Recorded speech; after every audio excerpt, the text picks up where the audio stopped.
both sides, on Ross's Landing and the Chattanooga Green, that we space the Chattanooga Zoo, all the exhibitors that will be there, that we give a good space distancing so that there can't be the congregation of people. And again, to circulate and also make sure that they're not large groups of people gathering together. Sure. Will masks be required at this event? You know, it's certainly, if that's a requirement of the Hamilton County medical people, and if it's required, yes, sir, we would require it. We would comply with their guidelines. Very good. That's all I have for the captain. Thank you, Chairman. Thank you, Captain. Thank you. Yes, sir.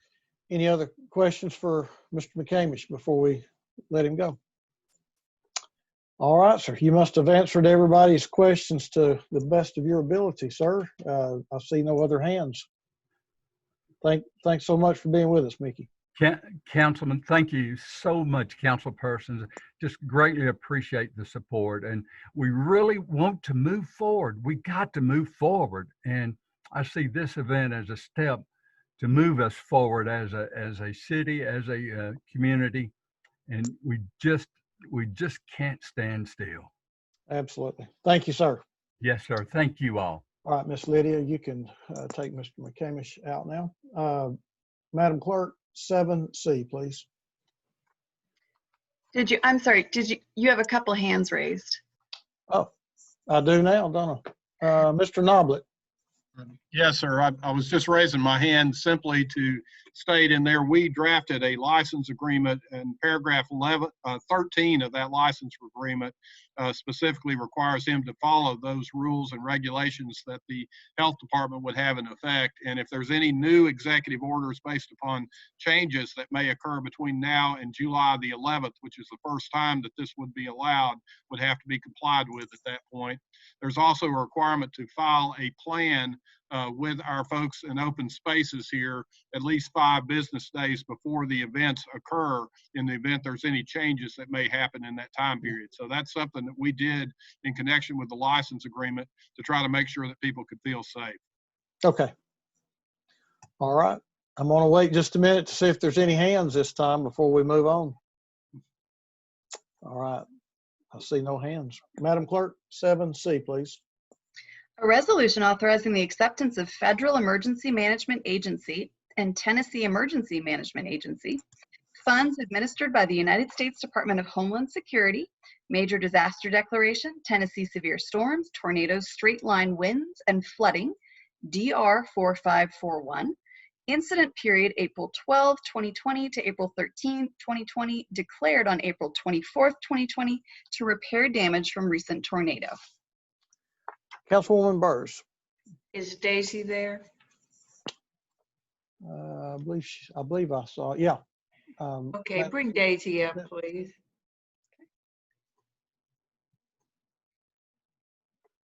Mr. Noblet, you want to lower your hand so I don't get distracted with.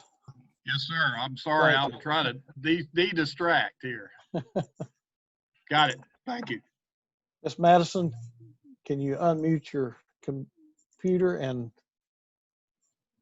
let us know you're there? I'm here. All right. Councilwoman Okay. Burrs? Yeah, Daisy, just for clarification for my colleagues, this is for us to accept funds from TEMA and FEMA. There are other resolutions coming up further that have to do with FEMA and TEMA that relate to the reading of the budget or the approval of the budget. Can you explain how those coordinate? Okay, like you said, this is a resolution that authorizes us to accept money from TEMA and FEMA for the tornadoes. Later, hopefully on the 16th, we will have a budget amendment that appropriates the city's matching share of those for those projects, which is 12.5% of the total amount. Mm-hmm. So, and that will happen and has already happened in this current fiscal year. And of course, it wasn't anticipated. So we are required to make sure that we do not overspend our budget allocations. So just to make sure that we are in state compliance. we will do a budget amendment for the FY20 ordinance to appropriate the city's matching share of these dollars, as well as to account for the shortfall in revenues. Okay, that's great. There was some confusion, and so this today is just to allow us to accept. Yes, The details will come further on. the dollars will come Yeah. later when we do the budget amendment. Yes. Oh, thank you so much, Daisy. That's all I've got, Chair. Thank you. All right, thank you. Any other questions while we're That answered mine. Okay. Thank you, Ms. Madison. All right, Ms. Lydia, thank you. All right, Madam Clerk, 7D, please. A resolution authorizing the chief of the Chattanooga Police Department to renew a one-year blanket agreement with Leica Geosystems Incorporated to provide service repairs, updates, and warranty service for police scan station equipment beginning May 25th, 2020 through May 24th, 2021, with one optional annual renewal and an annual spend limit not to exceed $40,000. All right, thank you. Council, any questions on this item? Okay. I see no hands. Councilman Mitchell, would you confirm that we have read into the minutes in the committee meeting last week, items E, I guess all the way through L? Is that correct? You are muted, sir. You'll have to unmute your mic. That's a confirmation. Thank you. Okay, I see no reason to read these again. Does any council person have a question for items E through L? Councilman Oglesby. Thank you, Mr. Chairman. Councilman Mitchell had a question about item H, and I just wanted to make sure he got the answers. Yes, I did. Thank you very much, Councilman. Thank you. Okay. Any other questions? Items E through L.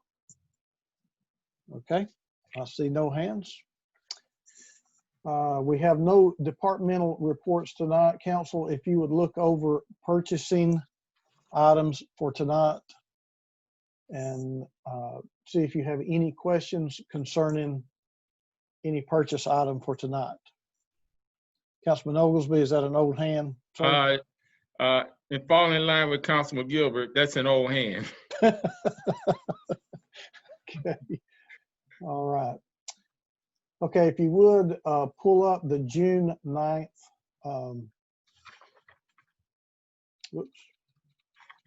the June 9th agenda and see if you have any questions. In fact, let me.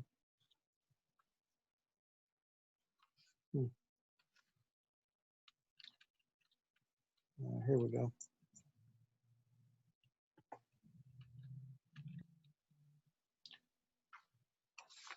June 9th, we have the planning items that we'll be going over tonight. And then we have a couple of items under transportation, the abandonment of some right-of-ways. Under economic development, we do have a couple of agreements, resolutions to enter into a lease agreement. Any questions about those under economic and community development? Nope. Okay. And looks like one agreement for under legal. Councilman Ledford, we do have next week an item on here concerning Davidson Road. It's my understanding we're going to put up railroad crossings to warn people about the flooding. Yeah, well, it'll be more like the big the barriers you saw on the beaches of Normandy, but that, whatever. Yeah, okay. Come up out of the road to. Yeah, I think that's inaccurate. So I'd rather Mr. Holland give us a little more physical description. Maybe we can go over that during Public Works and Transportation next week. Mm-hmm. Okay. Okay, no other items. Okay. We've gone over our future considerations, our 3-week look ahead. So is there any other item that needs to come before the council under agenda session before we go into Human Resources Committee. Councilwoman Coonrod. You're muted, Councilwoman. Thank you, Chair. I'm sorry I missed the opportunity about purchasing. Oh, okay. All right, you got an item under purchase? Well, no, it's the item that was last week. How Councilman Gilbert, received all the information that he need, because from last week, Justin had stated that, we was in a time bump, like it was urgent that we needed to figure something out. Is that a question towards Councilman Gilbert? Yeah, Gilbert, did I know Bird and I, we made the motion to defer it, but have you received the necessary information that you needed so we can move forward? I received the information that I need to vote on it, yes, if we're gonna vote on it. Okay. Okay. Okay, all right, thank you. Councilman Ledford, is that a new hand or old hand? Yes, and I'm glad that Councilwoman Coonrod brought that up. I was just going over my notes regarding that item number, which is R197304. I do plan to make a motion to bring that off of the table tonight, and if the council would consider that during other business after the end of our meeting. All right, very good. Councilman Mitchell. Thank you, Mr. Chair. I have no problem with bringing it off the table. You might even find a second from me, Councilman. But what I'd like to do, if possible, if it's okay with you, Mr. Chair, and I guess this will happen in other business, I guess would be the best place during the council meeting, but I would like to ask, because I would like to first apologize to the council for not doing a better job in making sure you had the information you needed to vote on this. So I would like to, when it comes off the table, to correct me if I'm wrong, Mr. Attorney, when it comes off the table, if we vote to bring it off the table, could I bring Justin Holland up to make sure if there are any other questions of, because Mr. Gilbert said he had everything, he was ready to go if it comes to a vote. So could I ask that happen before we go down the road like we did last week because of my mistake? Yes, sir. As long as the chair allows that to occur for him to come up. Yes. Sure. So you'd like Mr. Holland to be brought in after it's brought off the table, but before any kind of motion is made on if possible, I think that would hopefully work out better than it worked out for me last week. Sure, absolutely, we can do that. All right, thank you, Mr. Chair. Yes. All right, thank you. Sir, I put up a new hand, just really. New hand? It's to do with this, I promise you. Councilwoman Coonrod. Thank you, Chair. Gilbert, do you mind sharing at least what the issue was? I mean, that'll help with my decision making. Like, I really was confused. The same thing I said last week, what I said last week about situation. That was my issue I said last week. I'm saying, what was the issue? I don't remember what you said. My thing was, well, it's kind of the amount of money that was not, in other words, they bid it so low, a $2 million difference in all the other 3 vendors. To me, like I said, I'm in this kind of business, it's a red flag. Oh, okay. So the issue was that they bid it $2 million lower. $2 million lower, and it's kind of I say it's a red flag for me. Oh, okay. Okay. Thank you. Good? You good, Councilwoman? Yeah, just wanted to know what the issue was. Yeah, absolutely. Thank you. Okay, any other items that need to be brought before this council before we go into Human Resources Committee?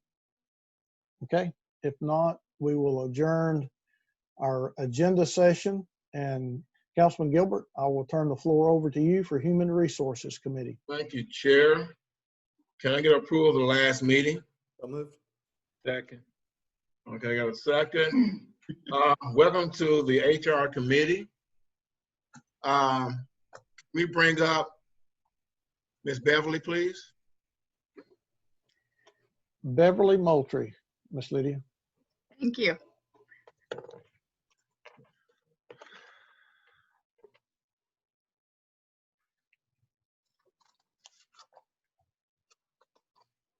Good afternoon, Council. Good afternoon. Ms. Beverly, can you enlighten us on the resolution that Ms. Councilwoman Coonrod proposed to educate us on some of that resolution? Yes, sir. Well, first, I would at least like to acknowledge this. Based on my understanding of the resolution that was submitted, it's more of a legislative issue.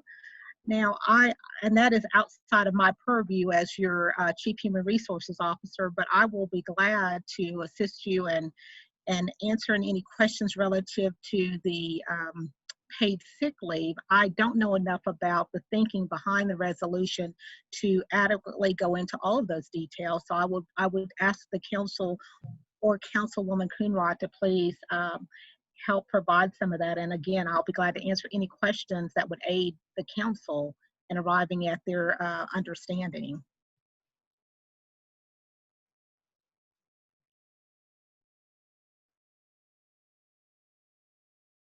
Have any questions on anything? What? I got a raised hand. Oh, I'm sorry. Councilwoman Coonrod. Thank you. I don't have any questions, but Beverly is absolutely right. It was more as a legislation for the state, because I recognize that with the city, we can't, direct or mandate for employers to provide paid sick leave. So the point of the legislation is that we know right now during this pandemic and numbers are increasing in our Latino population, right? So if you're fearful of going to the doctor because you're going to be off work for some time, then of course that's where paid sick leave will come in at. And you're going to be more than likely to go to the doctor to get your health related concerns addressed. And that's where I think that we could, get with our state legislators. It's something most definitely that we can get on board with, to making sure that people have paid sick leave. And, people that are really affected are low income and our minority workers. We're affected by it because a high percentage do not have paid sick leave. They're not, it's not offered, or they can't afford it, or, this is just should be a given. And the fact that President Trump already made it a part of, he signed into legislation with the Coronavirus Act, like it's there. So I'm just asking for counsel, to be on board to make sure that we're voicing our concerns about it, because it is something that is needed for everybody. Are you through, Ms. Councilwoman Coonrod? Yes. Okay, I have Vice Chair Ken Smith. Thank you, Mr. Chair. Just wanted to clarify a couple of things in the language of the ordinance itself. A portion of it specifies hereby encouraging private employers to provide paid sick leave. And then there's another part that would like, or I guess asking the General Assembly to allow cities to make a determination to where they could require private employees. And while encouraging, I totally get the require part's going to be obviously a much more complicated issue legally and everything. So is the intent of this to encourage private employers to provide this sick leave, or is the intent to have legislation change so that the city can require, and if it is required, the language is specific to COVID-19, and is it to be kept to that? I just was curious what the breadth of the intent was of the legislation on this piece. I have Councilwoman Coonrod. Thank you, Chair. So the intent is to just ask, our employees, would they, consider paid sick leave, or if they're able to provide it to our, people that are working for them, and not just specific into the COVID-19, which that's what's, provoking it, but also it's just talk about like the lack of paid sick leave, not just for COVID, but for any illness. Like they're not able to go to the doctor and take those days off. So it's important not just for COVID, but for any illness. But we're just asking. And I think it's a great supportive ask. We've had, Austin is not in attendance as a participant right now, but even with our labor unions, that it is something that they support 100%. Okay. Mr. Chair, may I? Yes, sir. Go right ahead, Councilman. Okay. So the initial language, like I said, talks about encouraging, which I think is great. I think that we as a governing body should be encouraging, starting with ourselves, encouraging all kinds of different benefits to employees. It's that right below that, it talks about requiring, and then there's a section 2 that I'm not sure should be maybe mingled in with this piece of legislation, because it is the one that is urging Governor Bill Lee to suspend and reveal a Tennessee Code annotated to where local bodies would be allowed to require employers. Personally, I would rather that be a broader issue to discuss in and of itself, as opposed to part of this legislation initially worded to encourage employers. I think those are two totally different things. And I don't know that you want to get wrapped up in the importance of this, encouraging employers to do this for their employees, as well as at the same time encouraging the state delegation to push forward a bill that totally changes the Tennessee law for the entire state, not just the city of Chattanooga. But I mean, those are my thoughts. The intent of encouraging employers to offer this to employees, I think is a great idea. And as leaders, those are the types of things we should be doing. I just wasn't sure why they were being combined with encouraging and then asking for the ability to require it at the same time. I just didn't know if they were really intended to be mixed together, and just wanted to clarify that. Thank you, Mr. Chair. Thank you. Well, we can, Phil, can we take that portion out as far as requiring? Yes, ma'am. You can take anything. This body can do what it wishes regarding this legislation. The reason for the I guess the inclusion here regarding 751-1802 is that's the provision of Tennessee law that says that there is only certain things that you could regulate here, and it's got to be based upon some type of anti-discrimination practice that is considered by the state.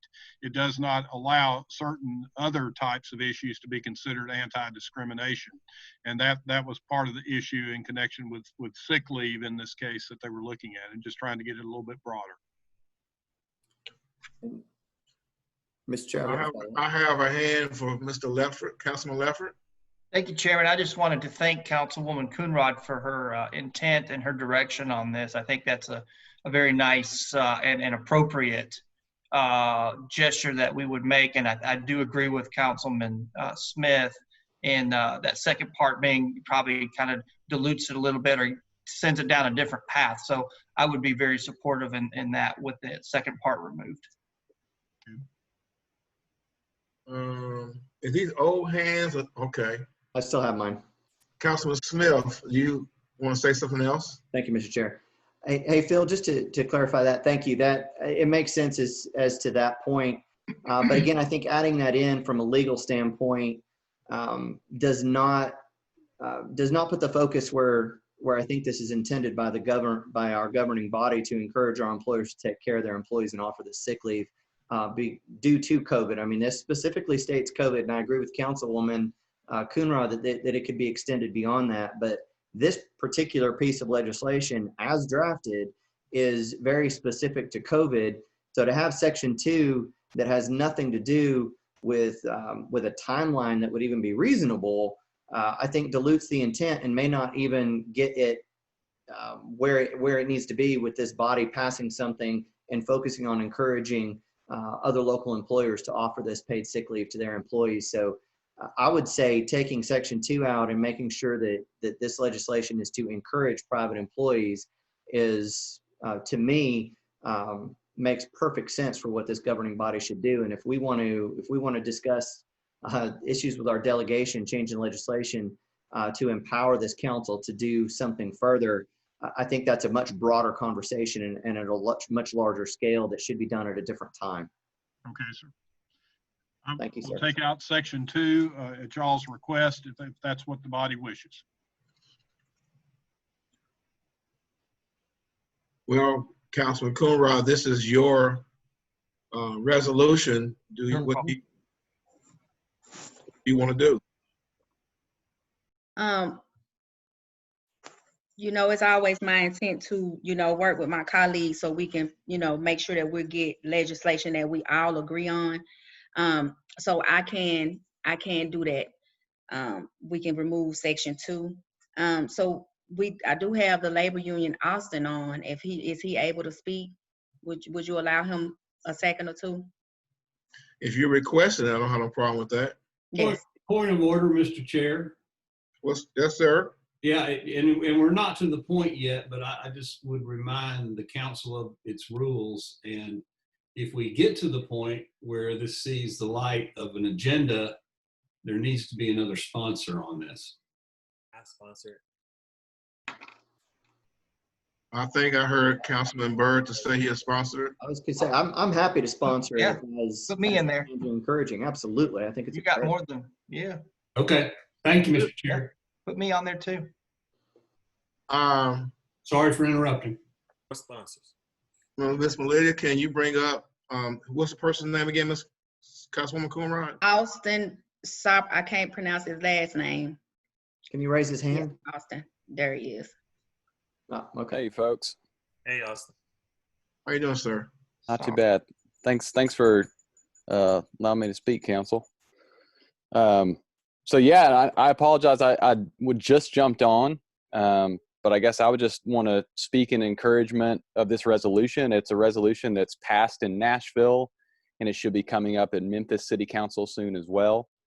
And again, I think from a labor perspective, from a perspective of working folks in the community, even though we know that there are regulations in place that don't allow us to take very concrete steps on requiring paid sick leave, it does mean a lot to working folks in the community to have their city council standing up and saying that it's important, especially in this moment with COVID-19, with record levels of unemployment and people dealing with very challenging circumstances, to have something concrete where their public officials are advocating for that. So definitely appreciate y'all bringing it to the agenda, and yeah, that's what I got. Thank you, sir. I believe everybody's on an agreement that there's a great resolution that needs to be tweaked. So Councilwoman Coonrod, you're gonna get with Mr. Noblet to get the language changed? Thank you, Chair. Yes. So Mr. Knopfler is gonna, change the language and also remove section 2. Okay. Is there any other questions on this subject? No, Chair. Yes, ma'am. Now, do we have to wait on him to do the changes and send it back before we can place it on the agenda? Mr. Phil Noblet, can you answer that question from Councilwoman Coonrod?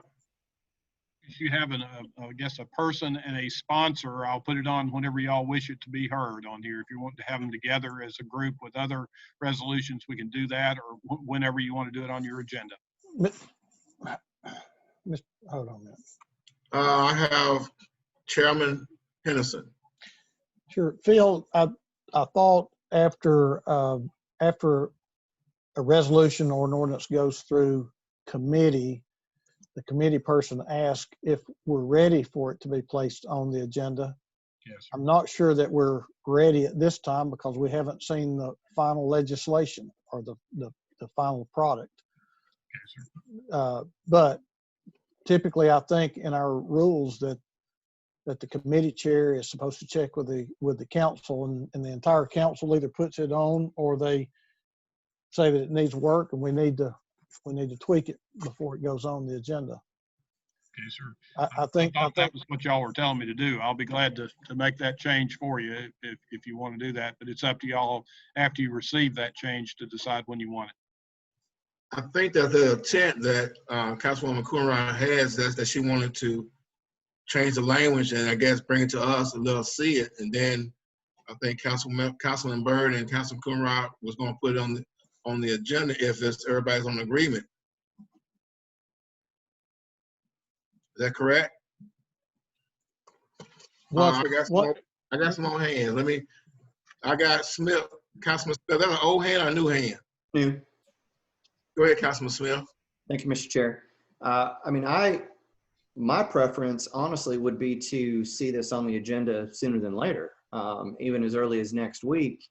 However, I do think it's important for the council to review the final language and the tweaks before it does go on. But I don't want to belay that another week, 2 weeks, or even further. To do that, if this is something that Phil, there's really just part of one line and then section 2 to be taken out, and I think the rest of the language it serves the intent of this body. And I'd like to see that done and then have this on the agenda sooner than later. But that's my personal feeling, council. Thank you, Mr. Chair. Thank you, sir. I have Councilman Byrd. Yeah, that's with Councilman Ken Smith. Phil, how long would it take for you to get this out to us in an email so we can look at the legislation and send back any questions that we have? Maria can send it to you in the morning. In the morning? Yes, sir. All right, there we go. Okay. I have Councilman Mitchell. Thank you, Mr. Chair. An option would be, if we want this on and there's enough will to put it on, I guess we would be talking about in 2 weeks. It would be on the 2 week, Mr. Attorney, is it still okay to get something on?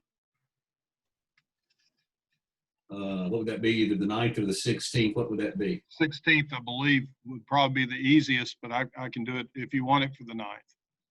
Well, what I was going to say is we can put it on right now. I mean, there's several times when we have something on the agenda and then someone works on an amendment and they introduce an amendment when it actually comes up. So if that would help expedite getting in front of the council, doing it that way versus changing, waiting for the change, getting everybody to look at it. I mean, that's just an alternative way to do it. If Councilperson Coonrod would want to do it that way. I have Councilman Smith. I'm good, Chair. It's an old hand. My apologies. Okay, I'm sorry. Okay. Councilwoman Coonrod. Thank you, Chair. Yes, I'd like for it, as Jerry stated, thank you for bringing it up, Jerry, that so we can move forward with it in the corrections. I mean, he can delete that out, the section 2, delete it off, and then remove the one word, and everything else looks good according to my colleagues. So I don't want to delay it even further. So I'd like to see it put on the agenda for the 16th, if not the 9th. I think everybody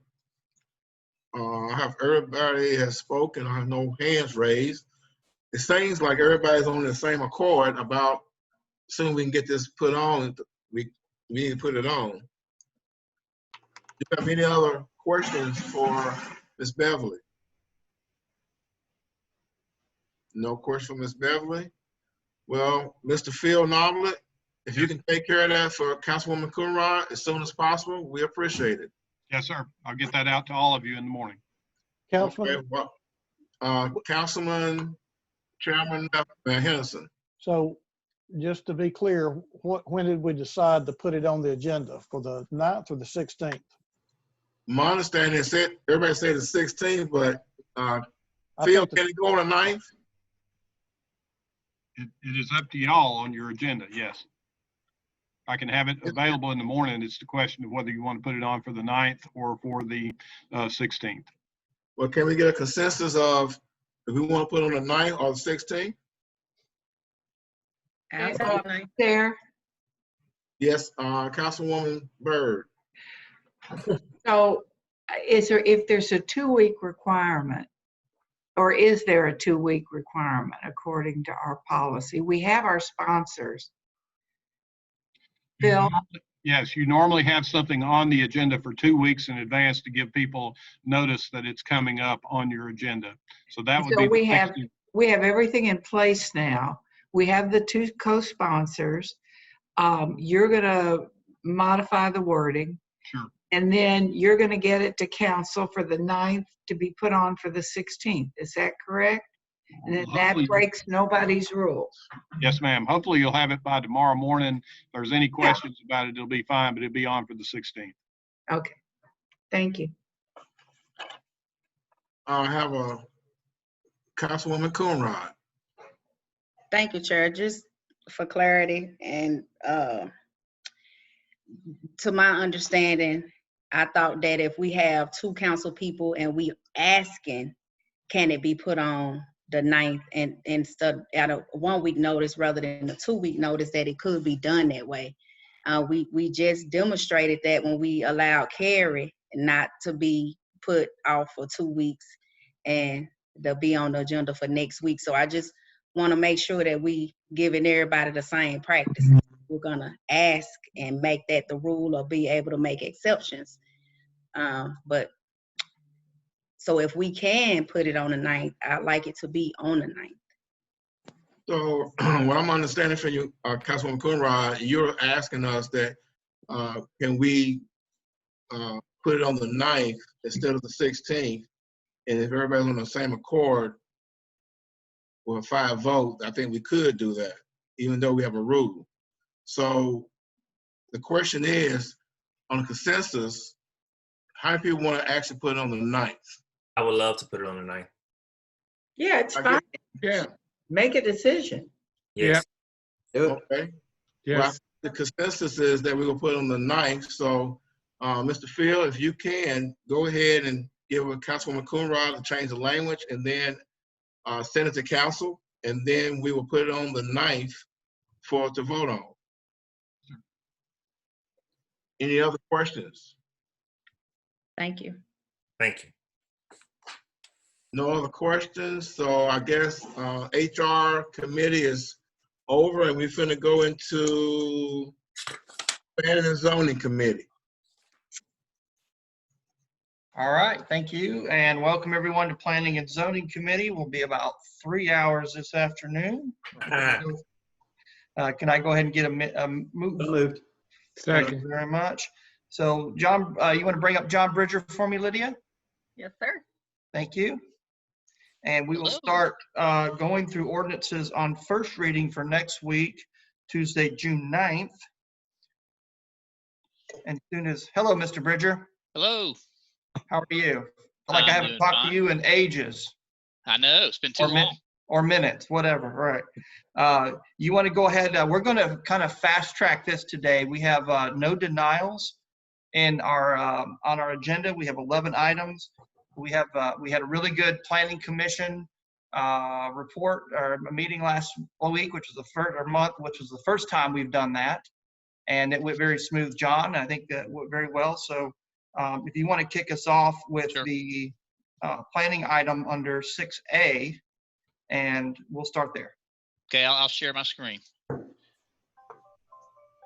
So let me, while you're pulling that up, John, what I'm going to do is just kind of tell everybody, we're going to kind of condense this down a little bit and not go through some of the details that you normally do when we're in person, just for time's sake, and I think we'll be able to cover everything we need to cover today.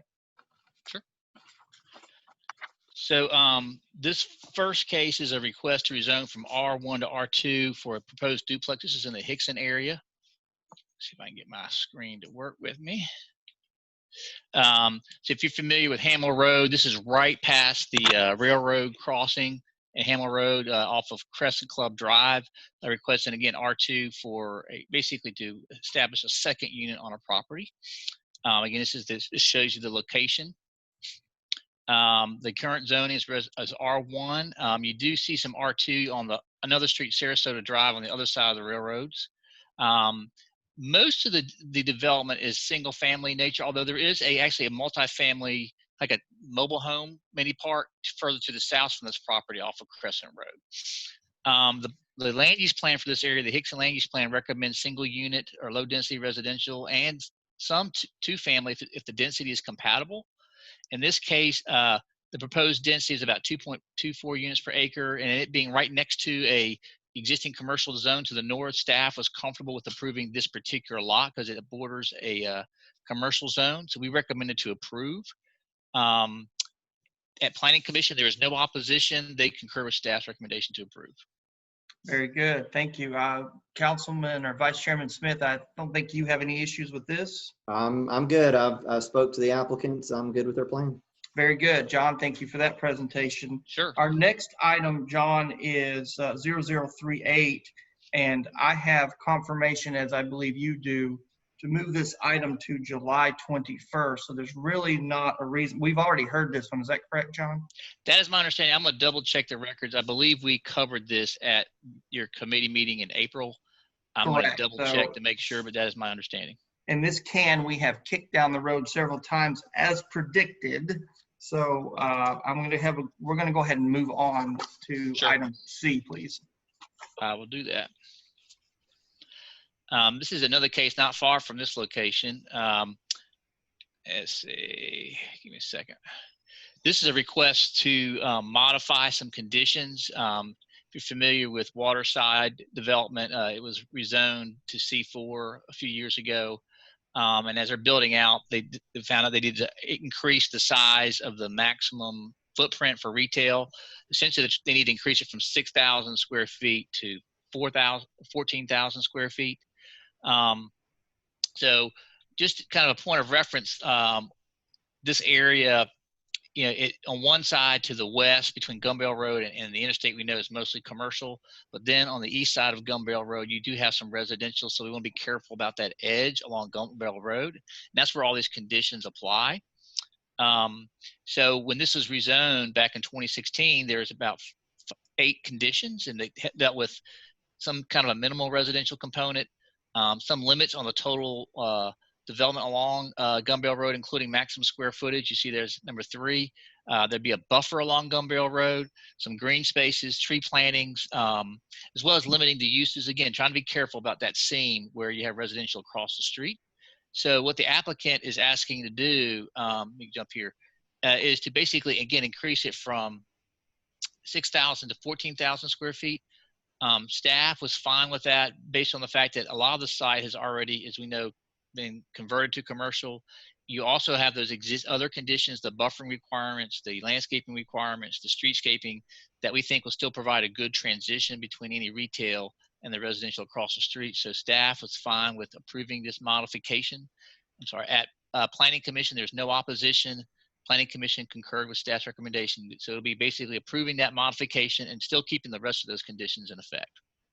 Very good, John. And I'm seeing no hands, and this is in District 4. I'm very familiar with this project. I think it's actually a good move, so I won't have any issues moving forward with that. So thank you very much. Item D, please. Sure. This is a request to basically extend C2 in an area. This is off of Wilcox, off of Shallowford Road, for a golf course and driving range. And as I understand, the applicants had some community meetings with Councilman Hilbert and some of his community members to kind of talk through that request. Staff was fine with the extension. I think what our concern mainly dealt with, because you do have a lot of floodplain there, that you limit the use to what they're proposing, which is a golf course. So staff recommend approve, subject to it being used as a golf center, golf range, and recreational uses only. At Planning Commission, there's no opposition. They concurred with staff's recommendation to approve with those conditions. Very good. Thank you, John. Councilman Gilbert? That is correct. I think we did meet with the community, and they agree that if it's just going to be a golf center or a golf range, they was fine with that. During that meeting, they had some concerns about flooding, so I think this will fit for them to move forward, as long as the condition is in there. Very good. It seems like golf courses and floodplains or flooding areas are the way to go. So appreciate it, sir. All right, I see no other hands. Lydia, if you can help me with taking hands down, that would be helpful for me. And we'll move on to item E, John. Sure. This is a request to basically extend. This is in the East Brainerd, I should say Brainerd community. If you're familiar with Southeastern Salvage, this is right across the street from it. They want to extend R4 for an apartment development, a total of 12 units. It would be accessing off of Crawford Street. If you look at the development, that fronts Crawford, it's mostly commercial, but there is some residential to the south and to the east of this property. So again, you look at the zoning here, you can see there's some R4 to the north, but you do have R1 to the south and east. So again, it's trying to be mindful about transition here. There was a approval to rezone the property in 2004 to R4 with a condition of office use only. In 2009, some of the property was zoned from R1 to R4 with some additional conditions about working with the fire chief on a turnaround. You see already some site obscuring fence at the driveway. So staff was fine with approving this with the condition that you continue to provide that site obscuring fence on that southern and eastern boundary where it joins the R1 single family, and limiting it to residential uses only. So to make sure that, again, there's no nuisances to those single family residences to the south and east. Very good. Thank you, John. Dr. Burrs? Yeah, John, was there any, did you get any, I think I saw a very small site plan. Is Yes. this an extension of There you what's go, right there. already there? Yeah, Yes. it is. And Well, you can see actually, I would say that no, this is actually a new, you can see what's above, on the top of this, you can see what's already there, and basically Yeah. repeat that to the south. Oh, okay. I'll tell you what, if you could tell the developer, Yes, ma'am. he's made no contact, and I would like to see exactly what he's doing. This is an area that could go, I don't have any problem with where you are thus far. Okay. But this is an area that could go either way, and it's an area that's trying to rebuild. And he's not shown the inclination or courtesy for me to see any of this. So Okay. maybe a word to the wise that maybe we need to talk before next week. Sure, I'll shoot him an email or I'll call him. Yeah, I think that just to take for granted he could do that, I want to see what this stuff's going to look like and then really tie it to the site plan. I don't have any problems with it in general. Okay. Thank you. You're Very welcome. good. Mr. Chair, Mr. Chair, Yes, sir. Go ahead, Councilman Mitchell. I'm sure I'm overthinking this thing, but going back to D, recreational uses. Yeah, okay, I see the golf center, but then, or recreational uses. Give me, John, if you could, give me an example, or do you have a category called recreational uses where you could actually give me a list of what is included in that? I'll do my best. I think the idea is to give them some flexibility. I guess if they want to have a go-kart, I mean, clearly that could include a go-kart thing or Go-kart. That would be one I'd be interested in hearing, if that's recreational use of go-kart. Everybody loves a go-kart track right by their house. Gotcha. I'll ask LDO if they got any insights on that. Yeah, and just get it to me. That'd be great. Thank you. Sorry to slow you down, Mr. Chair. No, you're great. That was actually a really great question, Councilman. I appreciate it. That's some food for thought, definitely. Recreation. I think golf carts and golf courses aren't the same. Being sarcastic. Well, if you got battery operated golf carts going around a go-kart track, that's probably a little quieter than the alternative. All right, John. I'll check with LDO on that. Thank you. Moving on, item F. Okay, give me a second. Writing a note here. I promised Councilman Mitchell I'd make this very streamlined for him. Not helping much, am I? You're not helping me. All right. We haven't got to the complicated ones yet. Okay, let's see here. This is District 7, Reserve and Mountain Pass. Yeah, here we go. As you recall, about a year ago, we had a rezoning in the Alton Park community for an apartment development, about 240 units, close to the Velsicol, the former Velsicol site. There's a number of conditions that were approved with that request. This is kind of not uncommon. As they get into the more detailed site planning, they start doing their actual development plans, they need to make some tweaks. So they're basically requesting to amend 3 of the conditions that were originally approved by council. Here's again showing you the site. It's located between Kirkland Avenue and Central Avenue. Again, the zoning is R3 with conditions. You can see it's got M1 zoning to the north and east and west, and they got R2 zoning to the south. This shows you the conditions that were originally approved. The ones highlighted in orange are the ones that they're wanting to modify. And essentially, the issue was that basically 2, 3, and 5 we're not specific enough as it relates to what buildings and where exactly does the parking go in relation to the building based on what streets, and which buildings it should have that 25-foot setback. And so what they've done, as you see here in this slide for the setbacks, you can see the existing language in the white text that no parking should be provided between the building and in the public street. And they basically made it more specific, saying no parking shall front Central Avenue, Kirkland Avenue, or 51st Street. So that way you can see the parking is in the interior of the site. You see the site plan and to the right there. But the issue is keeping the parking off of those exterior streets. So you have a not more walkable type environment. Same thing for setbacks. Again, basically they tweaked the language to make those setback language apply specifically to Central Ave, Kirkland Street, and West 51st Street. Then on the buffer to the south, the original language said retain existing vegetation along the slope portion of the site. What they're proposing to amend it is have a more specific measurement of for 60 feet off of that right of way that they would retain that vegetation. To give you an idea of what that looks like, I took a picture. This is from our Hamilton County GIS system. Just gave you a general measurement. You see that area highlighted in blue. That's about 60 feet. So you would protect most of that slope. And the reason that's important, you do have some residences off of 51st Street. That creates an important buffer between them and the apartment development to the north.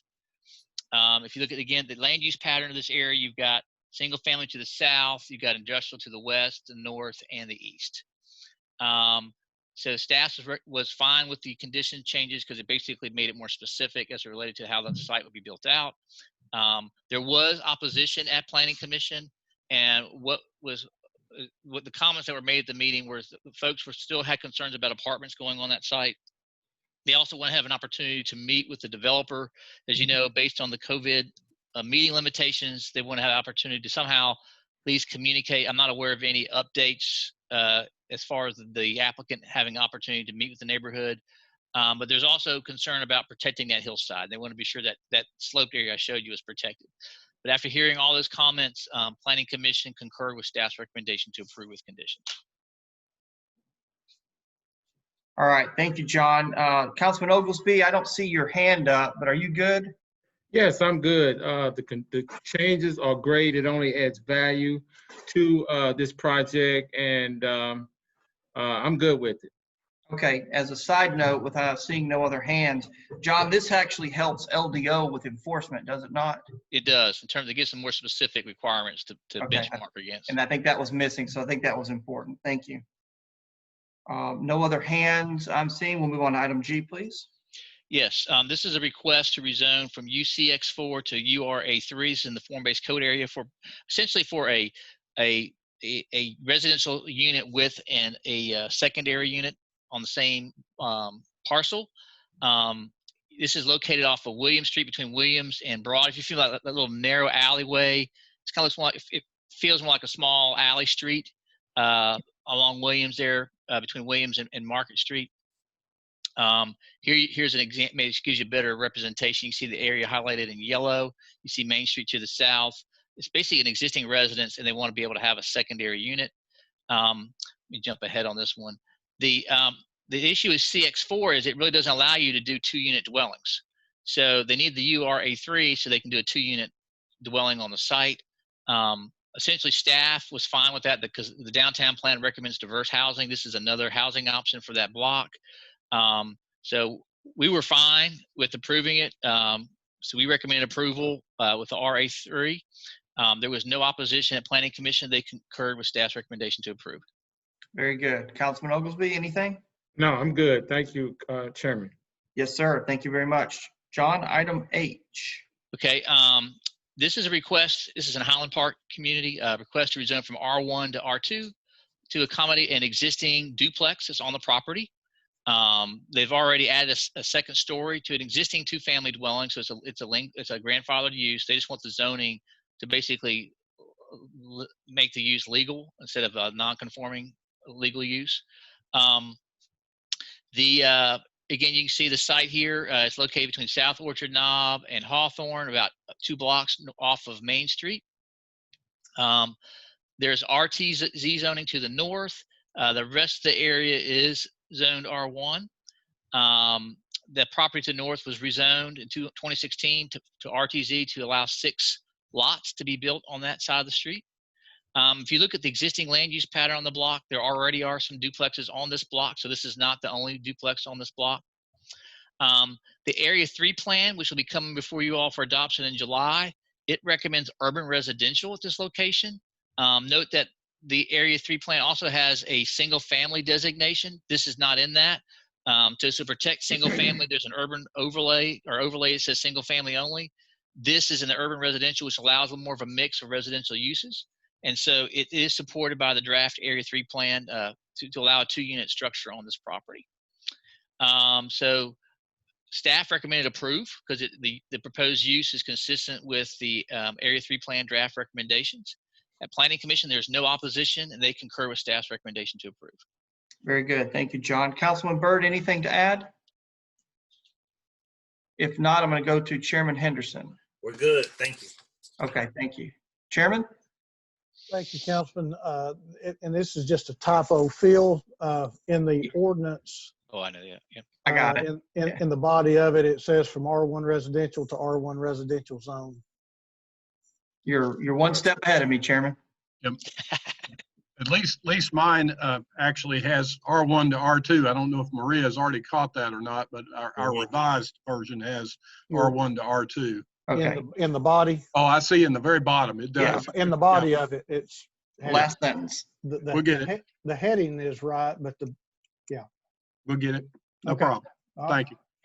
Very good. Thank you, Chairman. I was about to say that. That's great.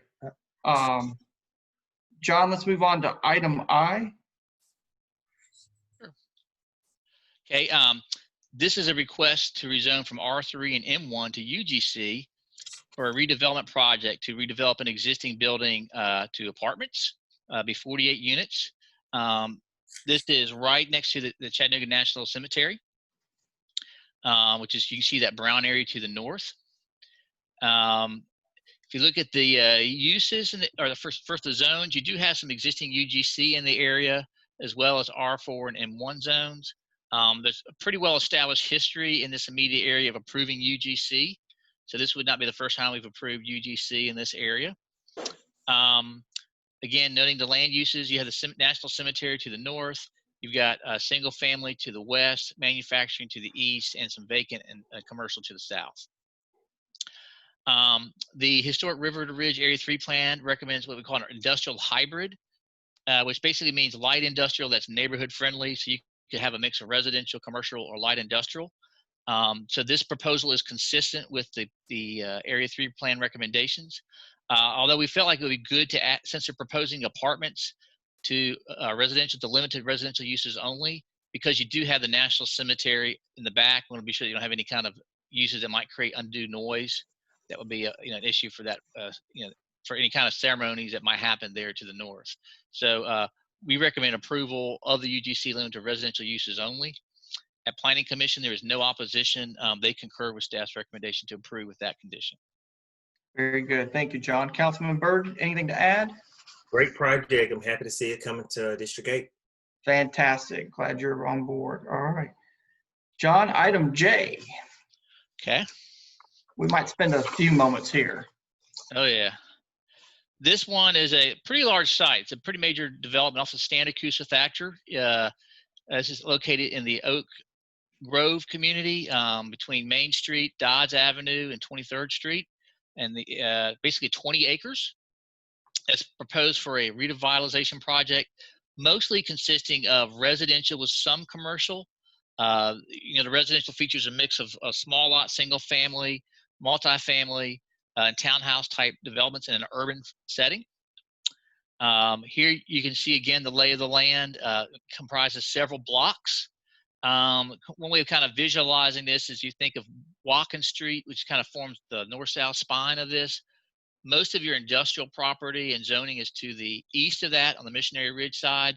Then as you go to the west is where it begins to transition more to the neighborhood type condition. If you look at the zoning of the area, it's a mix of M1, M2, C2, and UGC and R2. So it's got a little bit of everything going on, and mostly vacant. Just to give you a bit of zoning history, back in 2007, there was a request to rezone to R3. It was recommended for approval by RPA and PC, but it was denied at City Council.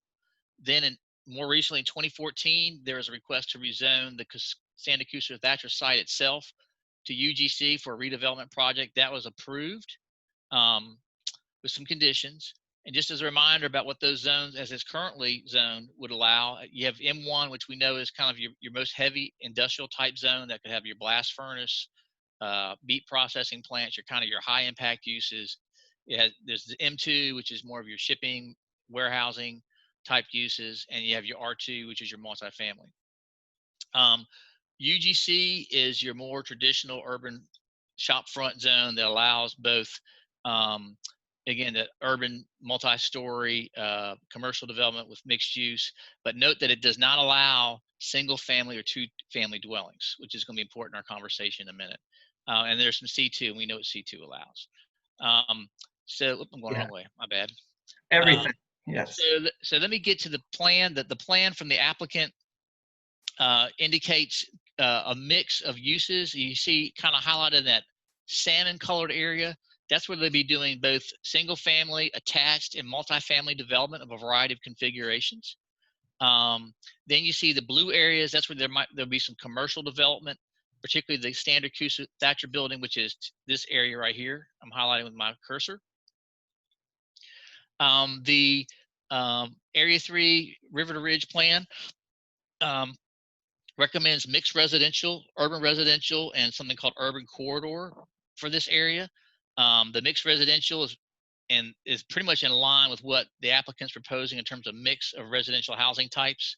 And the urban corridor designation to the north is comparable to what you would see for a UGC type zone.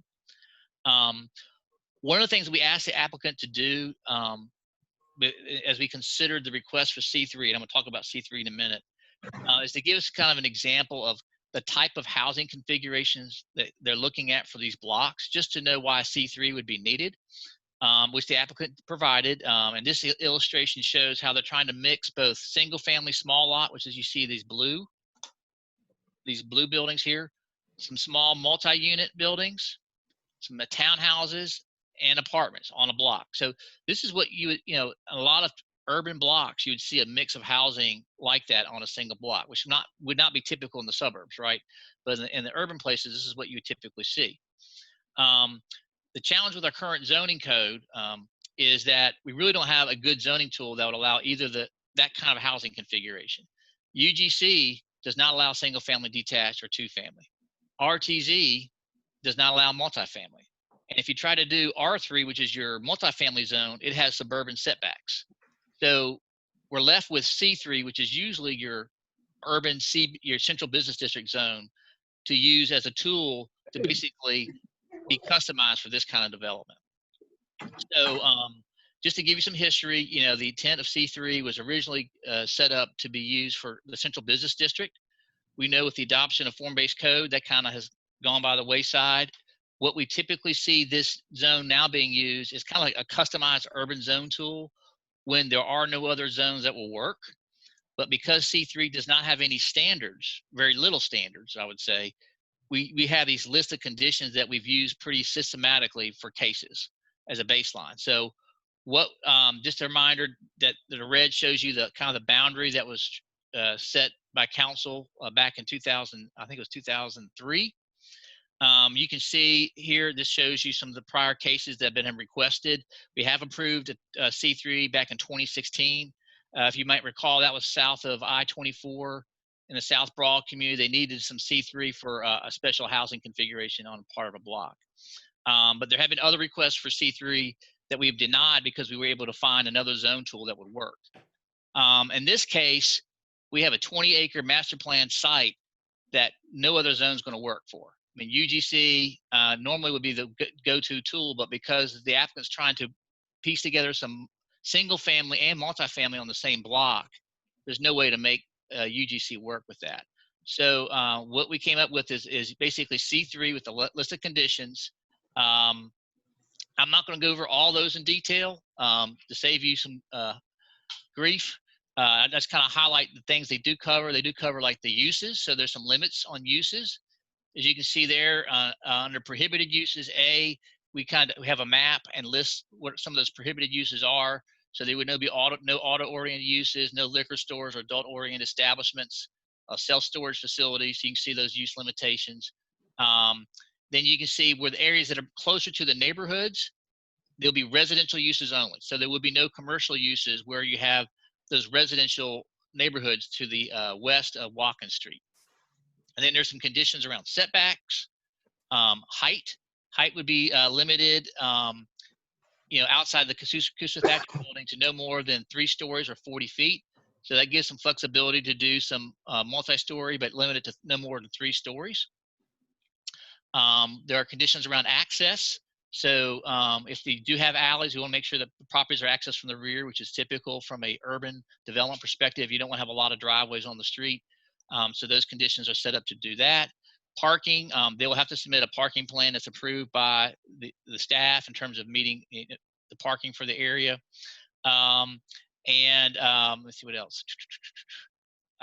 We have elements around street frontage, about the ground floor building facade. 80% of it has to be leasable, to not include parking lots. You can see that dumpsters. By the way, these are all the things we've done. If you're familiar with some of the C3 cases we've had off of, oh gosh, what's the name? Riverfront Parkway. If you remember some of those developments between, I'm trying to remember the name of the development. The Bend? Not the Bend, just north of the Bend. Oh, Cameron Harbor? Cameron Harbor. Yeah. We use the same type of pattern for that project as well. So again, this is just to create some kind of standards, because all this is not in C3 right now. So think it's almost like a customized urban PUD. So anyway, at Planning Commission, there is no opposition. They also recommend approve with these conditions. Very good, John. Thank you. I see Councilman Mitchell's hand is up, but I'd like to give Councilwoman Coonrod a chance to chime in, as this is in her district, and I'm sure she's excited about the investment and the development opportunities in that district. So if you don't mind, Councilwoman. Yeah, thank you, Chair. I'm really excited about it, and it's been really hard trying to be quiet about it until it was time for it to be presented. I think it's a great opportunity for the Oak Grove community. I'm really appreciative of Ethan Collier for stepping up, saying, hey, I want to invest in this community. And on his own, he said, I want to keep a portion of it affordable. So I'm looking forward to it. I'm excited about it. I go by and visit that site every day. It's something happening and changing. Community members are very excited about it. So I'm just looking forward to the final products. Yeah, great project and great leadership on it as well. Thank you. Councilman Mitchell, I see your hand, sir. Yeah, thank you, Mr. Chair. This property has been a long time coming, and a couple of people have taken a bite at it and struck out. But John, it seems to me, going through all this, and you've created a zoning designation, even though you've done it with conditions. And I can remember when Cameron Harbor was going in, and some of the phone calls I was getting about how hard it was to deal with planning or whatever. And this is no criticism. This was from somebody else saying this. But is there any, if UGC and RTZ are not making it for mixed use development, I mean, is there a movement, or will there be a movement to create another zoning designation where this won't be? That was served up so nice for me, Councilman. I just want to say thank you for that comment. Wow, yeah. That was really nice, Jerry. That was almost, I could have planned that better. With the adoption of the area. I'm worn out just listening to you. So yeah, do something. We are actually working on some zoning tools, but we want to make sure we get the Area 3 plan adopted first, and then come right behind it with some new zoning. We are in desperate need of at least 3 new urban zone tools. One that is what I'll call more this mixed residential, which is what this project is really about. It's a mix of, another one's more we call your traditional urban residential development. And then we need one really for also the urban commercial. So we've been providing some preliminary work on that. You're going to be hearing from us in about another 4 to 5 weeks shortly about we're bringing in a consultant firm to look at our zoning code. And what we'd like to do is at least have that team look at what we're proposing to see that, make sure it kind of passes muster. And we'll also be briefing you as council on those tools as they move along. But what we'd like to see happen, once you all adopt the Area 3 plan, hopefully next month, that you would formally ask us to build out those tools, because we're chomping at the bit to get them out there. Well, I don't know how formal it was, but I think I just asked. That's right. Well, I'll probably ask for a, you recall how the ADU thing went, so I want to get a formal resolution. So we have a start point and an end point. I do recall how the ADU thing went, and good luck dealing with us on this. Yeah, I know. So my goal is let's get this thing done. All right, thank you, Mr. Chair. Thank you, Councilman Mitchell. I appreciate it, and you were exactly right on point. I couldn't agree with you more about the tools that are needed. So great response, John. I'm glad to see we're working on that. We have one resolution, planning item D. Yes, this is an East Brainerd. It's a PUD. Basically, is an extension of another planned residential development, about 16 lots. This is located adjacent to Batter's Place. So I'm gonna just jump to the site plan. It does have a creek flood running through it on one side of the property. As you can see here, they're basically keeping most of the development outside of that. So what they're proposing is 16 lots. You can see that everything to the north would be left as open space. So staff felt like the density was appropriate. It was a good use of the PUD tool in terms of protecting that floodplain to the north of this property. So staff recommended approval. There was no opposition at Planning Commission. Planning Commission concurred with staff's recommendation to approve the PUD. Very good, thank you. This is also in District 4, and familiar with this project. I think it's definitely a good fit. So, John, that takes us to the end. I'm sorry, Councilwoman Coonrod, is that an old hand? Yeah, I was wanting to comment, just make a brief comment on the previous, when we were talking about getting stuff done. Yes, ma'am. Said he wanted to get it done. I just wanted to just drop in your lap about the ADUs, please. The ADUs are coming back. We will be following up with y'all on that. So I guess I plant a seed. We would like to see ADUs be part of the urban residential tools, but we don't want to go down that road if it means we'll be at 1.5 years trying to figure all that out. So I guess what I would try to do is get with you all individually, take your temperatures on that. One of the things I've been floating is if we limit it to the urban overlay, which essentially is, think of that as the ridge to river area, as opposed to citywide, if that would make it more palpable. So I'll talk to you more about it one-on-one before we get too far along. But I know staff would like to see ADUs as part of these new urban residential zone types. I just want to make sure that we don't bite off more than we can get done. Yeah. So as long as it feels like that's something that council is willing to consider, we'd be happy to add that to the mix. Maybe by myself. Are you good, Councilwoman? Thank you for bringing up ADUs. It's a good problem to have, and we would have investment and opportunities presented, especially in this day and age. So I appreciate everybody's comments today. Chairman John, do you have anything you need to add? We're gonna. All right. So one thing else I know is we're still working on the area plans. We are in the process. Just to kind of give you a quick update on that. As you know, since we cannot do community meetings, we are working with the city's IT department on looking at some online engagement tools. And so our staff is continuing to work on, if you recall, the next two we got on our plate is Area 11 and Area 10. Area 11 is Hamilton Place, East Brainerd. Area 10 is the Highway 58, Bonnie Oaks area. And so what we're doing, since we're not able to have community meetings yet, we're actually already starting on some of the study analysis for the Highway 58 and Bonnie Oaks. And our goal will be to kind of work those in tandem. So I'll let you know more when we get the tool finalized. and just kind of give you some thoughts on what we're thinking about in terms of public engagement. Because that's going to be, as you can imagine, it's tough trying to do things online, and we know we got some folks who cannot do stuff online, and so we're going to have to think carefully about how we do that. Yeah, well, I know we got a lot to work through on Area 11. John, let me remind that June 23rd will be our vegetation component special meeting where we'll talk about and be able to get a little bit better understanding of some of the proposals before us on steep slopes or floodplains. Does any council member, Jerry, is that an old hand, sir? No, sir. That's a new hand. You want to go ahead? Yes, sir. Before we let John get away, and John, I might be hitting you with something you're not even aware of. Okay. And on top of that, it's not even a complaint from my district, so I'm going to throw the hand grenade and step out pretty quick.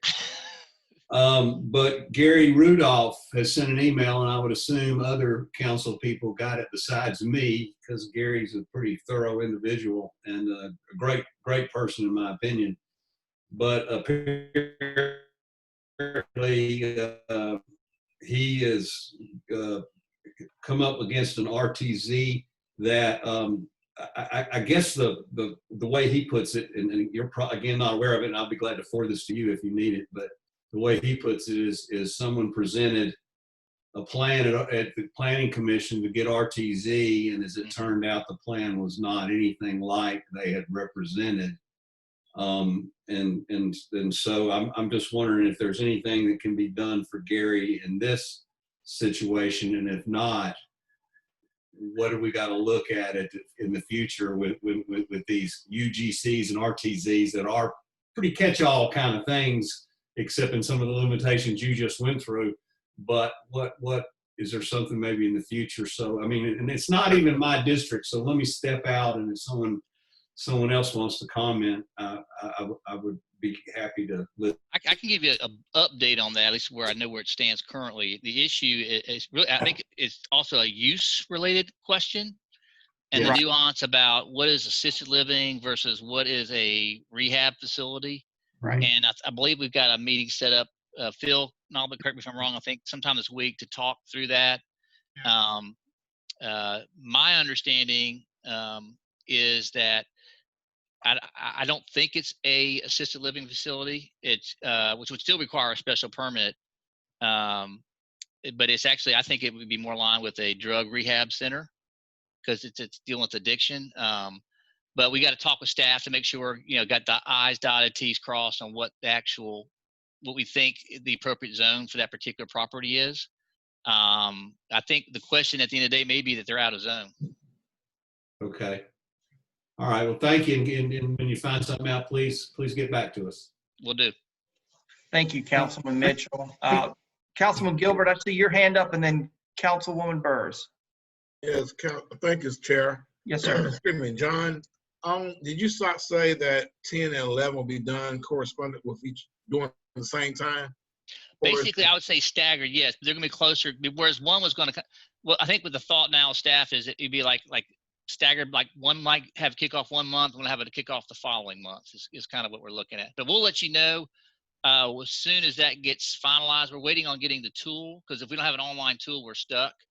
I'm hopeful that working with IT, I'll give some kudos to our IT team that we've got a solution to bring a tool online faster than we thought. But I'll know more in another week where we stand with that. So assuming we get the tool in place, I'm hoping that we can start kickoff in August. All right, thank you. Good. You good, Councilman? Yes, sir. Fantastic. Dr. Burrs, and then Councilman Byrd. Yeah, I want to follow up on what Jerry said on Gary's letter. John, this is really important because I think if you go across the city, there's one out-of-town organization that had set up 20 of these places, I think, illegally all over town and neighborhoods, in all kinds of neighborhoods. And we didn't realize it. And we had the same situation in our area that Gary had in his area. And I would suggest that you look very strongly at what's happened sub rosa across the city, because that's something that really needs attending to. So thank you. We will. And I'll give you all, hopefully give you an update next week, if not sooner. Thank you. John, we're actually in meeting in the morning at 8:30. There you go. Very good. Oh, thanks, Phil. Good. Yes. All right. So Gary knows that we're on it. That's great. Anthony, I see your hand, sir.